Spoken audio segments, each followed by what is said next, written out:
A'udhu billahi minash shaitanir rajim. Bismillahir rahmanir rahim. Assalamu alaikum. Je cherche la protection de Dieu contre le Satan le lapidé, de par le nom de Dieu tout clément et tout plein de miséricorde, que la paix soit sur vous. Les musulmans dans l'histoire de France. Nous avons 13 siècles d'histoire commune que souvent les gens négligent et ne savent pas. Et cela de la traversée de la mer Méditerranée et des Pyrénées de 711 à 720, en passant par Narbonne, Toulouse, Bordeaux, Poitiers en 732, la bataille de Poitiers que personne ne conteste, la défaite des musulmans, la défaite, oui, une défaite de la bataille naturellement, mais ça a été qu'un retrait temporaire des musulmans. Et aussi, nous parlons aussi de Charlemagne avec Haroun Rachid en 802, des croisades de 1095 à 1291, de la réception de la pensée arabe du XIIe au XIIIe siècle, et de la présence des Arabes jusqu'au XVe siècle, et ainsi de suite jusqu'à ce jour.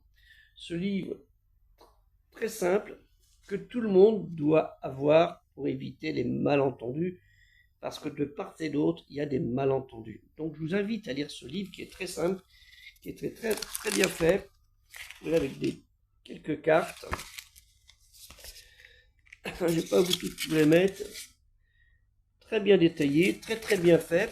Bon, un peu simple, mais bon, pour ceux qui veulent avoir plus d'informations, il faut comme moi, ils rajoutent les compléments qui sont nécessaires, parce que il y a des noms qui apparaissent et d'autres noms qui apparaissent pas, et l'histoire de ces personnages aussi n'est pas toujours dit. Hein, j'ai fait juste le début pour commencer, et je vais pas aller jusqu'à la fin, mais ce livre est très bien fait, je vous invite à le lire. La présence musulmane, l'islam dans la culture de la Renaissance et aux Lumières, les traductions en français avec De Ruyère, une traduction que je vous ai présentée puisque je l'ai chez moi, un livre quand même qui a été édité en 1647, vous imaginez. Donc c'est un livre que je possède à la maison,